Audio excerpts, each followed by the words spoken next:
সুতরাং সুশীল নামে কুশীলগিরি করে আল্লাহ রসুলকে নিয়ে কটূক্তি করবেন, রাখাল রাহা। আপনাকে সরকার দায়িত্ব দিয়েছেন স্কুল কলেজের বইগুলো কিভাবে লিপিবদ্ধ করতে হবে, সবিন্যস্ত করতে হবে, এই কমিটির মধ্যে আপনাকে রেখেছেন। এত বড় একটা পদ আপনাকে দিয়েছেন, আর সেখানে বসে মুসলমানের দেশে বসে মুসলমানের নবীকে আঘাত করবেন, আল্লাহকে নিয়ে কটূক্তি করবেন। আপনাকে এই জনতা আপনাকে ছেড়ে দিবে না। একজন বলেছে এটা তো তাদের বাক স্বাধীনতা, মুখে আছে সেটা বলবে। মুখের স্বাধীনতাই আমাদের সোনার বাংলাদেশে আছে। আল্লাহ রসুলকে নিয়ে বললো নাকি আল্লাহকে নিয়ে বললো, এটা তার স্বাধীনতা। আমরা এখানে ঘোষণা দিতে চাই, যদি কোনো সুশীল নামের কুশীলরা এটা বলে, আল্লাহ রসুলের বিরুদ্ধে যদি কেউ কটূক্তি করে, আল্লাহকে নিয়ে যদি কেউ অবমাননা করে, ইসলামকে নিয়ে অবমাননা করে, আর যদি বলে এটা তার বাক স্বাধীনতা, আমরা বলতে চাই তাদের কল্লা থেকে কল্লাকে আলাদা করে দেওয়া, তাদেরকে হত্যা করা, এটা আমাদের হাতের স্বাধীনতা। সামলিয়ে কথা বলবেন। মুসলমানরা আমলের ত্রুটি হতে পারে, কিন্তু মুসলমানদের ঈমান এখনো অন্তরের মধ্যে আছে। কি বলেন ঠিক কি ঠিক না? প্রত্যেকটা মুসলমান তার জীবনের থেকে আমার রসুলকে বেশি ভালোবাসি। কি বলেন ঠিক কি ঠিক না? কোরআনকে আমরা বেশি ভালোবাসি। কি বলেন ঠিক কি ঠিক না? সুতরাং এই ক্ষেত্রে আমরা কাউকে ছাড় দিতে রাজি না। আল্লাহ তাদেরকে ভালো হওয়ার তৌফিক দান করে বলে আমিন। না হলে অবস্থা খারাপ আছে। কত মানুষ দেশের হাজার হাজার কোটি টাকা বিদেশে পাচার করলো, বেগম পাড়ায় বাড়ি বানালো। বলেন তো বাংলাদেশের একজন আলেমকেও পাওয়া গেছে দেশের টাকা বিদেশে পাচার করে সুইস ব্যাংকে রেখেছে, বেগম পাড়ায় বাড়ি বানিয়েছে? বাংলাদেশের একজন আলেমকেও পাওয়া গেছে? পাওয়া গেছে। এরপরও কয়েকদিন পর পর জঙ্গি নাটক বানানো হতো না? মুখ জঙ্গি, সাইদ সাহেব জঙ্গি, মামুনুল হক বড় জঙ্গি, রফিকুল ইসলাম মাদানী ছোট জঙ্গি। নাউজুবিল্লাহ বলেন। শুকরিয়া আদায় করি, 6 মাস হয়ে গেল একটা জঙ্গি নাটকও আমরা দেখি নাই। আলহামদুলিল্লাহ বলেন। কেন দেখি না জানেন? তার কারণ হলো জঙ্গি নাটকের যে নায়িকা ছিল, জঙ্গি নাটকের স্ক্রিপ্ট যে বানাতো, সে তার অবৈধ স্বামীর কাছে চলে গেছে। জঙ্গি নাটক কাদেরকে বানাতে? এই জাতির শ্রেষ্ঠ সন্তান উলামায়ে কেরাম, নিরপরাধ আলেম, যারা ধর্ষণ করা তো দূরের কথা, কোনোদিন ইফতিজিং কোনো মেয়েকে করে নাই, তাদেরকে ধর্ষণের মামলা দিয়ে জাতির সামনে কলঙ্কিত করেছো। আল্লাহর আরশে আজিম কেঁপে গেছে। আল্লাহ এমন ভাবে বিতাড়িত করেছেন, দুনিয়ার কোনো মানুষ কল্পনা করে নাই তোমাদের ক্ষমতা ক্ষয় হবে। তোমরাও কোনোদিন কল্পনা করো না আমরা পালিয়ে যাব। কিন্তু আল্লাহ এত নারাজ হয়েছেন, আল্লাহর কোরআনের হাফেজ আলেমদেরকে যারাই বেইজ্জতি করবে, তাদেরকেই আল্লাহ এইভাবে লাঞ্ছিত করে বিতাড়িত করবেন ইনশাআল্লাহ। এবারে ঠিক ঠিক না? সুতরাং যারা ওই বুকার মতো আবার পাখা গাদাচ্ছে, জঙ্গিবাদ বলার চেষ্টা করছেন, মৌলবাদ বলে আলেমদেরকে তকমা লাগানোর স্বৈরচারিতার মতো এই সব শব্দ আবার ইউজ করছেন, তাদেরকে সতর্কবাণী শুনিয়ে দিতে চাই। স্বৈরাচার থেকে বাক স্বাধীনতা যারা হরণ করেছিল, জনগণের নিরাপত্তা যারা কেড়ে নিয়েছিল, উলামায়ে কেরামকে যারা বেইজ্জতি করেছিল, তাদের যেই পরিণতি হয়েছে, যদি এই সমস্ত আলেমদেরকে মাদ্রাসার বিরুদ্ধে যদি বিশুদ্ধার করা শুরু করে দেন, আপনাদের পরিণতিও এর থেকে বিকল্প কিছু হবে না ইনশাআল্লাহ। আল্লাহ বুঝার তৌফিক দান করে বলে আমিন। কিছু বাস্তব কথা বলা দরকার আছে না নাই? বলে হুজুর রাজনীতির কথা বলেন কেন? কোরআনে তো কোথাও রাজনীতির কথা নাই। আচ্ছা, নবীজি রাজনীতি করেছেন না? রাষ্ট্র কায়েম করেছেন না? নবীজির জীবনই তো ইসলাম। বলেন ঠিক কি ঠিক না? সুবহানাল্লাহ বলেন। নবীজির জীবনই তো ইসলাম। তুমি জীবনে কোনোদিন কোরআন পড়ো না, তুমি জীবনে কোনোদিন মাদ্রাসায় বারান্দাও যায় না, আর আমাদেরকে ইসলাম ইসলামের রাজনীতি নাই। আপনি কেন রাজনীতির কথা বলছেন? জীবনে কোনোদিন মাদ্রাসায় বারান্দায় যায় না, আর আমাদের সারা জীবনটা চলে গেল মাদ্রাসায়। আমাদেরকে শিখায় যে আপনার ইসলামী কোরআনের রাজনীতি নাই। এটা মানে পাবনার থেকে ব্রেন ওয়াশ করে ঠিক মতো আমার আনা দরকার। ঠিক ঠিক না? 2000 মানুষ হত্যা করেছে পিলখানায়, 57 জন বাংলাদেশের চৌকাশ সেনাবাহিনী হত্যা করেছে পিলখানায়। এরপর 2013 সালে হেফাজতে ইসলাম বাংলাদেশের লক্ষ লক্ষ উলামায়ে কেরাম ঘুমন্ত জিকিররত তাহাজ্জুদরত অবস্থায় তাদেরকে গুলি করে আহত আর নিহত করেছে। 2024-এর মহাবিপ্লবে প্রায় 2000 আমার কোমলমতি সন্তানদেরকে পাখির মতো গুলি করে জবাই করে হত্যা করেছে। এরপরে বলে আমাদের দোষ কোথায়, আমরা কি দোষ করেছি? তোমাকে পাবনায় ভর্তি করে তারপরে রিমান্ডে দিয়ে তারপরে 1000 বার ফাঁসি দিয়ে হত্যা করলেও এটা শোধ হবে না। আমি মাঝে মাঝে চিন্তা করি, গাঁজা খেলেও কিছুটা হুঁশ থাকে, এরা মনে হয় এক্সপায়ার ডেট গাঁজা খায়, এমন এমন কথা বলে। এক উকিল বলেছেন, যদি আমাদের কাছে যেই প্রমাণ আছে এই প্রমাণ অনুযায়ী তাকে যদি ফাঁসি দেওয়া হয় 1000 বার ফাঁসি দেওয়া যাবে। কয় হাজার বার? আর সে বলে আমার দোষটা কোথায়? আমি তো রাবিয়া বস্তি, আমি কতবার হজ করেছি, কত উমরা করেছি। আচ্ছা তোমার থেকে কি শয়তান কম সিজদা করেছে আল্লাহকে? শয়তানের সিজদা জমিনে ঢেলে দিলে 4 আঙ্গুল জায়গা পাওয়া যাবে না যেখানে সিজদা করে নাই। একটা সিজদা করে নাই, আল্লাহ ধ্বংস করে দিয়েছে, সব বরবাদ করে দিয়েছে। একটা সিজদা করে নাই, সব বরবাদ হয়ে গেছে। সুতরাং হাসপাতাল করেছো, সেতু করেছো, পদ্মা সেতু করেছো, এরপরে বিভিন্ন ইউনিভার্সিটি করেছো, রাস্তাঘাট করেছো, এটা প্রশংসনীয়। কিন্তু মানুষের স্বাধীনতা, ভোটের অধিকার হরণ করা, মানুষের জীবনের নিরাপত্তা হরণ করা, ইসলামকে ধ্বংস করা, এই নীল নকশা তোমার সমস্ত অর্জনকে বঙ্গোপসাগরে ভাসিয়ে দিয়েছে। ঠিক কি ঠিক না? আবার বন্ধুগণ, মানুষের সব থেকে দুনিয়ার সব থেকে বড় অধিকার হলো তার জীবন নিরাপত্তা, জীবন যাপনের অধিকার। এই অধিকারগুলো খর্ব করেছে। 10 বছর 12 বছর একজন মানুষকে আয়না ঘরে রেখেছে। চিন্তা করা যায়? বলে আয়নাঘর বলতে কিছুই নাই, এগুলো হুজুররা খালি খালি বলে, আমরা আর কি খালি খালি বলি।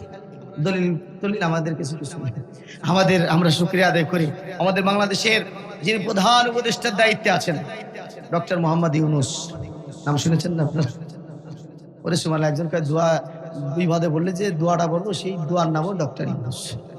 কোন যে বিপদ, কেন ওইটাও ভর্তি পারে না, কপাল পড়ে যাতে। তো যাই হোক, আল্লাহ তাআলা ওই বিপদে যাতে এই দোয়াটা পড়ে, এই জন্য ওই নামের একজনকে বসাই দিচ্ছে। তো যাই হোক, এখন এই ট্রাম্প আসছে কোথায়? সেখানে মোদি গেছে, বিভিন্ন রাষ্ট্রে সব দূতরা চলে গেছে। আর আমাদের দেশের প্রধান উপদেষ্টা কত বড় মেধা আর কত বড় তীক্ষ্ণ মেধা নিয়ে চলতেছে বাংলাদেশের মধ্যে, এটা আমরা যখন হারাবো তখন বুঝতে পারবো। হারে হারে বিদেশি চাপ, আন্তর্জাতিক চাপ কাকে বলা হয়, তিনি যখন সরে যাবেন তখন বুঝতে পারবেন আন্তর্জাতিক চাপ কাকে বলা হয়, কত প্রকার কি কি। একজনও টিকে রাখা সম্ভব হবে না। দেশে যেইভাবে চাঁদাবাজি, টেন্ডারবাজি আর যেইভাবে দখলদারি আর রাজধানী যেইভাবে শুরু হয়েছে, তো উনি ওই সময় কি করলেন, পুরা উপদেষ্টা মন্ডলী নিয়ে উনি চলে গেছেন আয়নাঘর পরিদর্শনে। পুরা আন্তর্জাতিক মিডিয়া, বাংলাদেশের জাতীয় মিডিয়াগুলো প্রকাশ করেছে এই আয়নাঘর। এখানে শক দেওয়ার চেয়ার রয়েছে, এখানে আপনার 2 জন শোবে, 3 ফুট চওড়া, 4 ফুট লম্বা, যাতে করে 2 জন আপনার লম্বাভাবে শুতে না পারে। এইভাবে সব পরিদর্শন করেছে। এখন কি বলবেন? পুরা জাতীয় পত্রিকাগুলো, পুরা জাতীয় মিডিয়াগুলো, আন্তর্জাতিক মিডিয়াগুলো, ইংরেজি ভাষায় যে সমস্ত মিডিয়াগুলো পরিচালিত হয় পুরা বিশ্বে, তারাও প্রকাশ করেছে। এখন কি বলবেন? এখন বলে না, এই চেয়ারগুলো আসলে বানানো চেয়ার, এগুলো কি শক্তি আর চেয়ার তো কাঠের থেকে, মানে একটা না একটা বলবে। তো যাই হোক, আয়নাঘর প্রমাণিত হয়েছে কি হয় নাই। গত কয়েকদিন আগে একজন আলেম যখন বলতেছিলেন, এই স্বাধীন বাংলাদেশে 24 জুলাই আগস্টের মহাবিপ্লবের পর এই বাংলাদেশের মধ্যে আমরা আর কোন স্বৈরাচারকে নেতৃত্বে দেখতে চাই না। কারণ ঠিক কি ঠিক না? আমরা আর কোন আয়নাঘরের পুনরাবৃত্তি দেখতে চাই না।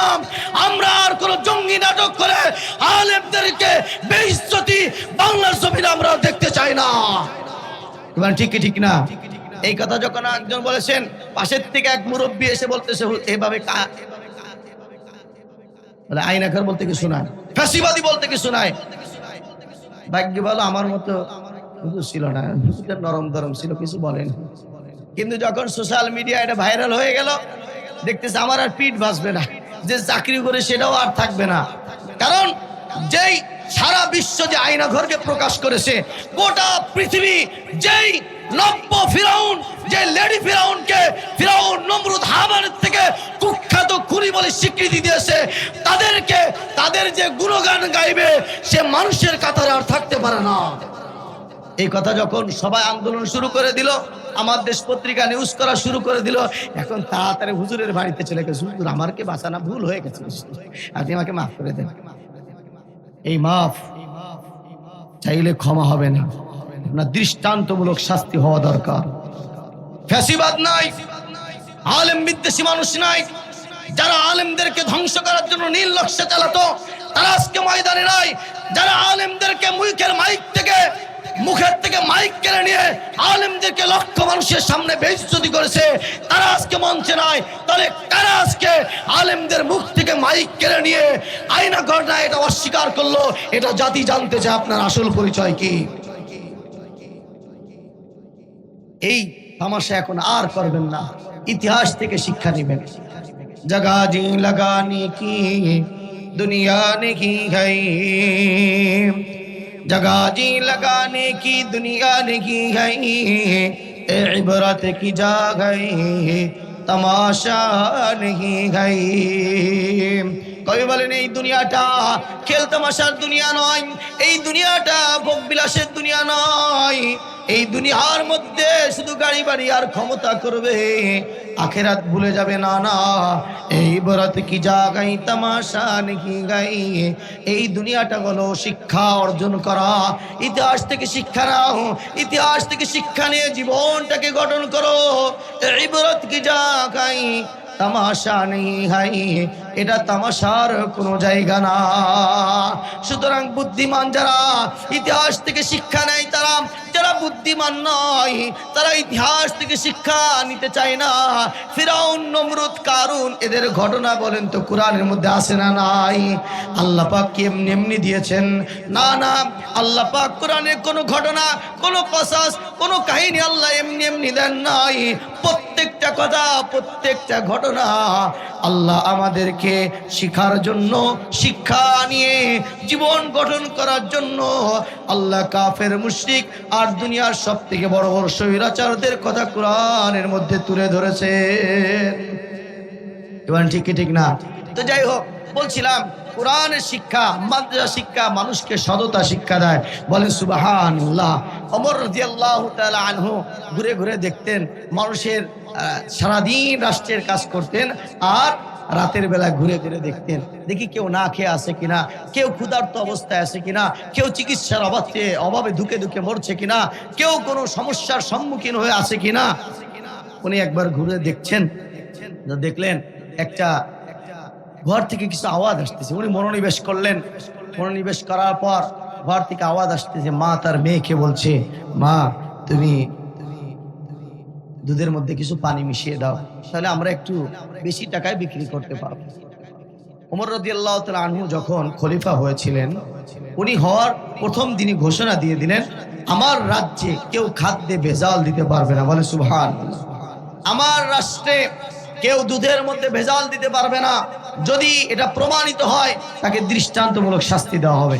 এই ঘোষণা যখন দিয়ে দিলেন, মা বলেছে, মেয়ে বলতেছে খলিফাতুল মুসলিমিন নিষেধ করেছেন। মেয়ে বলতেছে, মা খলিফাতুল মুসলিমিন নিষেধ করেছেন, দেওয়া যাবে না। মা বলছেন, খলিফাতুল মুসলিমিনকে বুঝবে, তিনি তো বুঝতে পারবেন না। দেখেন মেয়ে তখন বলতেছে, মা খুব লক্ষ্য করবেন তার জবাবটা, আলাম ইয়ালাম আন্নাল্লাহ ইয়ারা। মেয়ে তখন বলতেছে, মা আল্লাহ রাব্বুল আলামিন কোরআনুল কারীমের মধ্যে জানিয়ে দিয়েছেন, যেখানে দুনিয়ার কেউ দেখেন না সেইখানে একজন দেখেন, চিৎকার করে বলেন তিনি কে? মেয়ে বলতেছে, মা ফাইনামা তুল্লু ফাতাম্মা ওয়াজহুল্লাহ। আল্লাহ রাব্বুল আলামিন জানিয়ে দিয়েছেন, তোমরা যেখানেই থাকো সেইখানে আমি আল্লাহ রয়েছি, যা করো আমি আল্লাহ পাক দেখি। ও মা, আমি জানি খলিফাতুল মুসলিমিন জানবে না, বুঝতেও পারবে না, দেখতেও পারবে না, কিন্তু আল্লাহ রাব্বুল আলামিনের চোখকে তো আমি ফাঁকি দিতে পারবো না। আমার বন্ধুগণ, খলিফাতুল মুসলিমিন এই জবাব শুনলেন। এই জবাব শোনার পর বাড়িতে চলে গেলেন। সিংহাসনে বসে পরের দিন ওই মেয়েকে ডেকেছে, মাকে ডেকেছে। মা তো ভয়ে কাতর হয়ে গেছে, না জানি দেওয়ালেরও কান আছে, না জানি খলিফাতুল মুসলিমিন জেনে ফেললো কিনা। খলিফাতুল মুসলিমিনের সামনে যখন মার মেয়ে যখন উপস্থিত হয়েছেন, খলিফাতুল মুসলিমিন বলতেছে, ও মহিলা, আমার রাজপুত্রর জন্য আমি অনেক দিন যাবত একটা যোগ্য পাত্রী খুঁজতেছিলাম। গত রাতে আমি আমার রাজপুত্র, আমার সন্তানের জন্য যোগ্য পাত্রী আমি পেয়ে গেছি। সেই পাত্রী আর কেউ নয়, সেই পাত্রী হলো তোমার মেয়ে। আল্লাহু আকবার বলেন। চিন্তা করা যায়, একজন রাষ্ট্রপ্রধান শুধুমাত্র আমাদের বাংলাদেশের মতো নয়, প্রায় 40,000 বর্গ কিলোমিটার, অর্ধ জাহানের বাদশা খলিফাতুল মুসলিমিন বলতেছেন, হত দরিদ্র একজন মাকে বলতেছে, আপনার মেয়ের সঙ্গে আমার রাজপুত্রকে বিবাহ দিতে চায়। ওই মহিলা বলতেছে, খলিফাতুল মুসলিমিন, এটা কিভাবে সম্ভব? আমরা গরিব মানুষ, হত দরিদ্র মানুষ, মাথায় গুজার মতো ভালো ঠাঁই নাই, বাড়িতে একটা সুবা নাই, ভালো একটা খাট নাই, এক বেলা খেতে পারি আর এক বেলা খেতে ভালো পারি না। খলিফাতুল মুসলিমিন, আপনার রাজবর দরবার থেকে কত মেহমান যাবে, তাদেরকে কিভাবে আমি মেহমানদার করব সেটাও নাই, বসতে দেব এটাও নাই, সমাজের একেবারে নিচু স্তরে আমরা। খলিফাতুল মুসলিমিন, এটা কিভাবে সম্ভব? ওমর রাদিয়াল্লাহু তাআলা আনহু বলতেছেন, ও মহিলা, তোমার মেয়ের মধ্যে যেই সম্পদ আমি দেখেছি, এই সম্পদ অর্থাৎ তাকওয়া, এটাকে যদি এক পাল্লায় রাখা হয় আর গোটা বিশ্বের সমস্ত সম্পদকে এক পাল্লায় রাখা হয়, তোমার মেয়ের ওই তাকওয়া আল্লাহর কাছে দামি হয়ে যাবে। সুবহানাল্লাহ। কারণ আল্লাহ পাক বলেন, ইন্না আকরামাকুম ইনদাল্লাহি আতকাকুম ইন্নাল্লাহা আলিমুন খবীর। আল্লাহু আকবার। আল্লাহ পাক বলেন, তোমাদের মধ্যে সর্বাধিক সম্মানী, সব থেকে ইজ্জত আর সম্মানের মালিক হলো তারা যারা বেশি তাকওয়াবান। বলেন না সুবহানাল্লাহ। নবীজির সামনে দিয়ে এক সাহাবী হেঁটে যাচ্ছেন, এক ব্যক্তি হেঁটে যাচ্ছেন, সাহাবায়ে কেরাম সামনে বসা। নবীজি বলেন, ও সাহাবীরা, এই ব্যক্তি সম্পর্কে তোমাদের মতামত কি? বলে, ইয়া রাসূলুল্লাহ, এই যুবকটা সুঠামদের অধিকারী, অনেক প্রভাবশালী, অনেক প্রভাব প্রতিপত্তি, অনেক শিক্ষিত, সমাজের মধ্যে সম্ভ্রান্ত পরিবারের একটা ছেলে।